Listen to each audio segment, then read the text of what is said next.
sent him to the fields to feed pigs.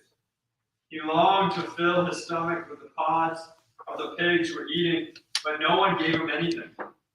When he came to his senses, he said, "How many of my father's hired servants have food to spare? And here I am starving to death. I will set out and go back to my father and say to him, 'Father, I have sinned against heaven and against you. I am no longer worthy to be called your son. Make me like one of your hired servants.' So he got up and went to his father. But while he was still a long way off, his father saw him and was filled with compassion for him. He ran to his son, threw his arms around him, and kissed him. The son said to him, 'Father, I have sinned against heaven and against you. I am no longer worthy to be called your son.' But the father said to his servants, 'Quick, bring the best robe and put it on him. Put a ring on his finger and sandals on his feet. Bring the fattened calf and kill it. Let's have a feast and celebrate. For the son of mine was dead and is alive again. He was lost and is found.' So they began to celebrate. Meanwhile, the older son was in the field. When he came near the house, he heard music and dancing. So he called one of the servants and asked him what was going on. 'Your brother has come,' he replied, 'and your father has killed the fattened calf, because he has him back safe and sound.'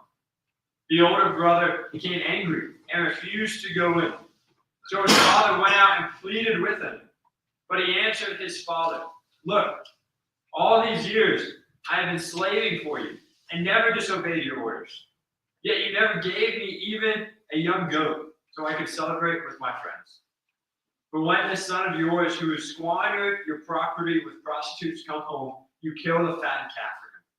'My son,' the father said, 'you are always with me, and everything I have is yours.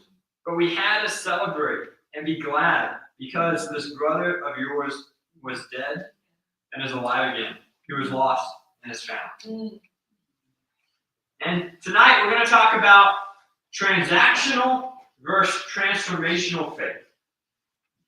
And if we look at this, first part of the story, the younger son who requests from his dad the inheritance, who goes off, leaves, but then he is transformed. The situation he's in, he's transformed by remembering how good his father's servants have it. This part of the story is all about the transformation of the father's son. And I know for a lot of us, we can think back of the transformation we went on, and it sometimes takes a lot for us to transform, to get to that point to say, "All right, I'm going back to the Father." And I want to take some time to think about what were the transformations that happened in your life when you chose to become a Christian, when you made Jesus Lord. What are some of the things that transformed in your life?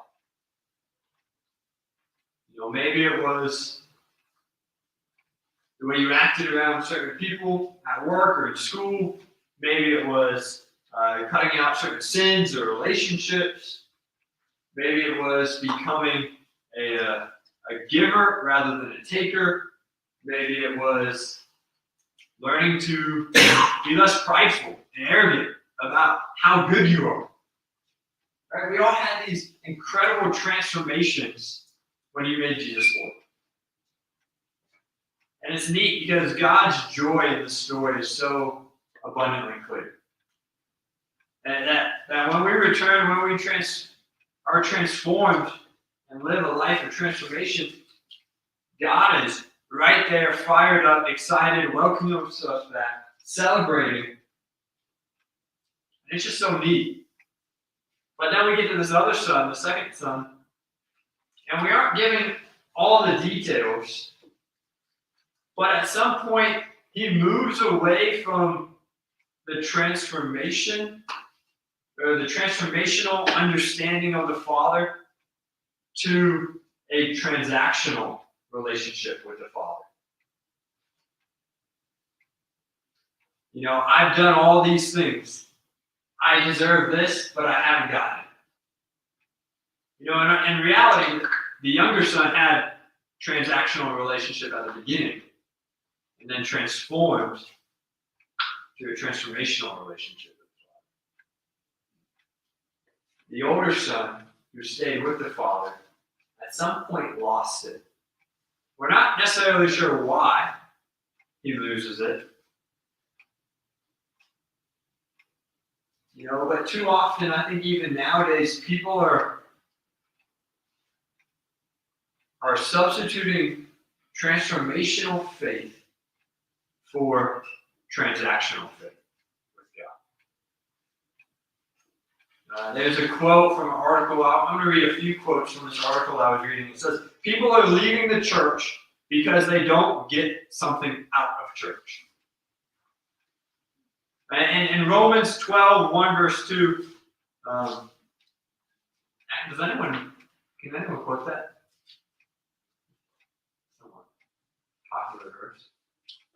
12, 1 verse 2.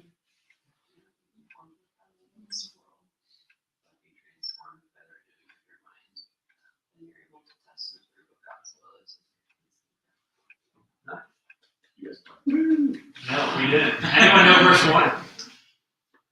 That's verse 2. Good job. Verse 1 says, therefore I urge you, brothers and sisters, in view of God's mercy, offer your bodies as living sacrifice, holy and pleasing to God. This is your true and proper worship. And verse 2, as my wife said, do not conform to the pattern of this world, but be transformed by the renewing of your mind. Then you'll be able to test and approve what God's will is, his good, pleasing, and perfect will. I feel like there's a lot of themes when I think about our current American culture. But two of the themes that really get pushed and that are so prevalent are consumerism and things on demand. Instant ability. No more watching commercials or recording live TV in order to get the show you wanted. I remember I used to have this setup in high school. There were 3 shows I liked. 4 shows, really, that all happened within 3 hours on Monday night.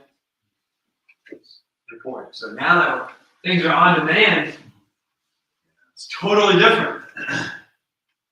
But these are 2 major themes that are getting pushed by our culture. And as this passage says, we need to not conform to the patterns. Because when you do, really what happens is we get some really wacky and bad theology. When we try to adapt the world's patterns into our spiritual lives and try to conform to their ways, we get some bad theology. It gets weird. And it's not according to really what God is teaching. And so I want to talk about 2, in a sense, bad theologies that we can get by falling into the patterns of the world. And ultimately, it allows us to become transactional with God rather than transformational. So the first one is the consumer is always right theology. And this is when faith becomes transactional, right? You pay and you get X. You give, you get this back. It's transactional. And then if it's not to your liking, well, you can always get a refund and return the item. Now, here's another quote from this article I was reading that kind of goes into depth of what this might look like. The problem is that this same consumer mentality has crept into the church. I once had a person in church tell me that she wasn't going to give to the church anymore unless I removed a person from leadership position in the church. I told her I wasn't going to do that. A week later, she called me and said that she would start giving again, but she wanted her money designated to pay the nursery worker of her choosing. Yeah, this is from the article. I'm not saying this. I told her that was not how we make decisions, especially given other various reasons. Not long after that, she left the church. She didn't get what she wanted, so she was gone. People believe they are entitled to have things a certain way. And if things don't go their way, they're out. And it doesn't matter what it is. Musical style, particular hymns or songs, color of the carpet or the walls, the type of donuts that are served in the fellowship time, which we just had donuts served every week. That would be awesome. DJ needs to have another birthday. These are all petty but real reasons why people have gotten upset in the local church. At the core, it's a consumer mentality. Now, I think about the son who stayed with the father in the parable. Right? In his transactional view of his relationship with God, he became a consumer. And consumers, they focus on themselves. Right? It's their needs, their wants, their desires, their frustrations. Hey, why is this not working? Here, come help me out. Fix this problem. Right? The classic consumer image of our days named Karen. But, really that's the mindset of all consumers. I need my needs met. I want this. Help me out. Can you figure this out for me? And I think we have to ask the question, when it comes to our faith, are we becoming consumers? Scripture, it's all about giving rather than taking. Think about it, it's better to give than receive. We are blessed to bless others. But so often we can get in this mentality of being consumers. And having other people figure out and help our needs and our wants, our desires. And I think, as you're walking into church, do you come in with a consumer mentality? Or do you look for ways to give? I think about Hebrews, considering how we may spur one another on. Or do you consider how you can serve the church? What about not just at church, but what about when you walk into work? I feel like so often we can get into a transactional relationship with people at work. All right, what can you give me? What can you do? Instead of allowing us to really love. We become consumers. Think about Friday when we're coming to the park. Like, are you going to come in with the mindset of, all right, this is what I need, or what can I give? A consumer mentality, it pushes our relationship with God, but also our relationship with others into a transactional way, when faith is supposed to be transformational. All right, so the second theology, I didn't even come up with this name. It says name it and claim it theology. And this theology really, really messes with our relationship with God. Here's another part of the article I was reading. It says we start expecting to get the things when we want them. We lose sight of the fact that we aren't the ones who get to decide on God's timing. We expect our shopping list prayers to be answered in a timely fashion in the way that we want. We start living out the name it and claim it mentality without really thinking about the implications. I want it, I believe I should have it, and all I need is a little more faith to make it happen.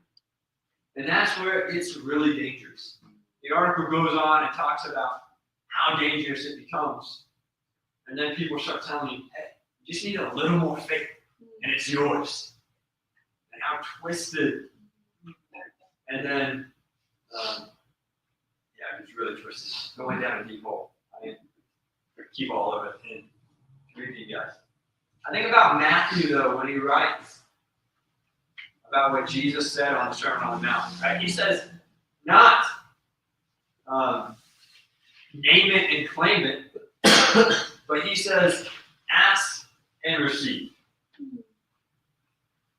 You know, there's a difference there. There's one, you're in control, versus when you ask and receive, the control is still very much in God's hand.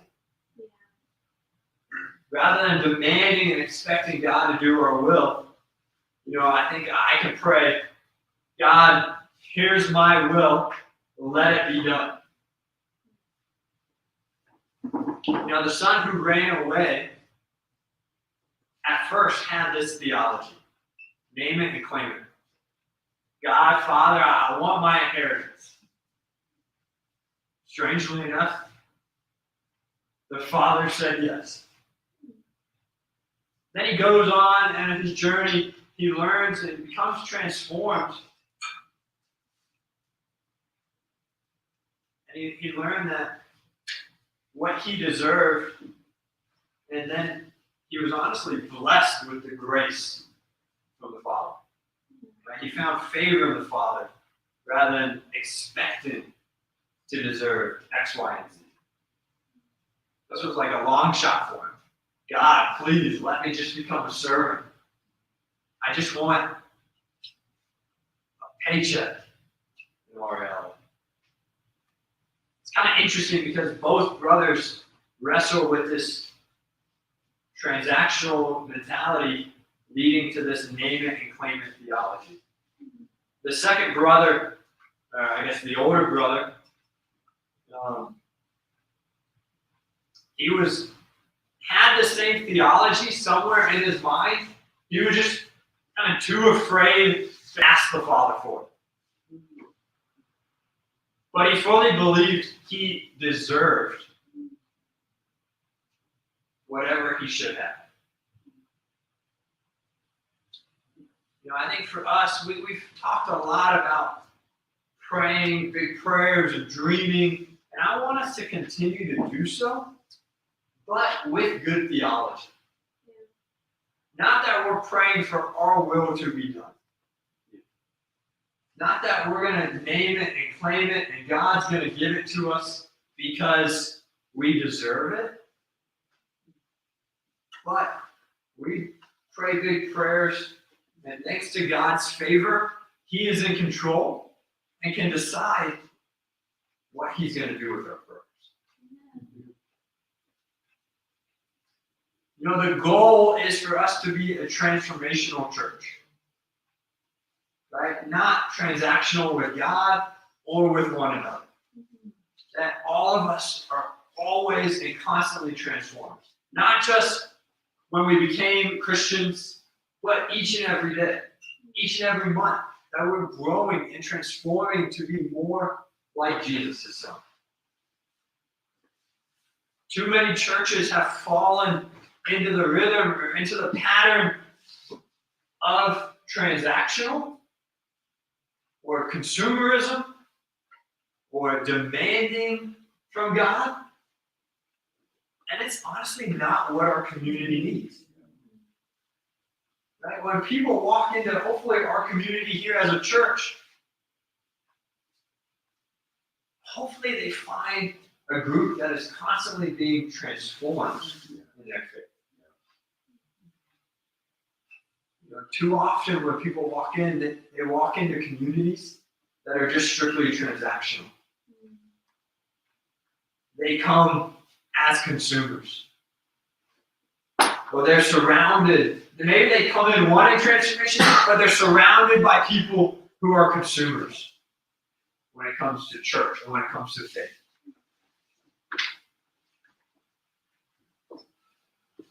And honestly, if they walk into that type of environment, they're not going to see transformation in their life. Because I know that the guys talked about kind of, well, if one person in a group is a certain way compared to everybody else, that one person might last in their mentality for a little bit. But at some point, they're just going to fall into the pattern of everyone else. You know, if we want to participate in God's mission of transforming lives, right, that's what we get to do, which is super wild and super weird to think about how epic that is. But if we want to participate in transforming lives here in Flagstaff, we must remove out this transactional theology where we are consumers here, being given stuff by God, maybe because we do certain things, or we have faith, or we became a Christian, or we said a prayer, and thinking that now it's time for my needs to be met. Now it's time for my demands to be checked off. We have to say, hey, no, this is all about transformation. And it's interesting. I wish we had a little more detail on the older son. On like what happened. What he thought about his brother when he first left. You know, what later changed for him, right? Obviously he had kind of this transformational, relational faith with the Father. But at some point, it switches. You know, in church, it happens way too often in churches that everything becomes consumerism rather than continuing to bless others with what we have been blessed with. So, I'm going to end off with some discussion questions. And I got 3 questions for us to break off into groups and talk through. Number 1 is, what is the best piece of advice you've received about not being a consumer when it comes to your faith? What's the best piece of advice? Right? We've all been doing this for a while, or at least most of us have been living the life of a Christian and faithful and getting input and correction and discipling. So what's the best piece of advice you've ever received on not being a consumer when it comes to your faith? Question number 2. What are 2 ways that you want to be less of a consumer when it comes to your faith? What are 2 ways that you want to be less of a consumer when it comes to your faith? I think one for me, I can get very attached lately to, in a sense, people doing Bible study for me, rather than me doing Bible study.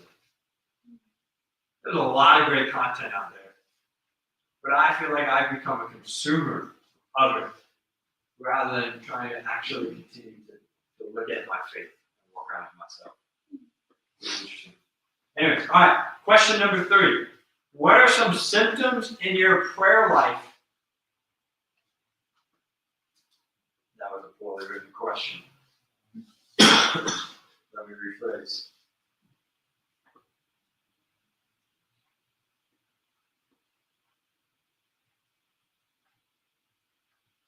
I don't know how to rephrase this question.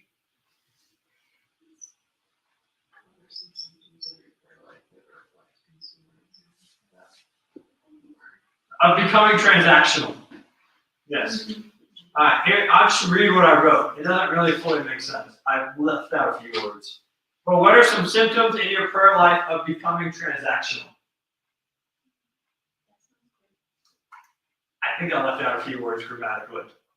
But I hope that makes sense. What are some symptoms in your prayer life that reflect you becoming transactional? Probably a better grammatical way to phrase that. All right, 3 questions. Best piece of advice, 2 ways you want to be less of a consumer, and then what are some symptoms of your prayer life that reflect you becoming transactional? Doesn't have to be current, but maybe in the past. What are some symptoms you've seen or can see that demonstrate, oh, it's time to shake things up a little bit. Nice. All right. Have great discussions.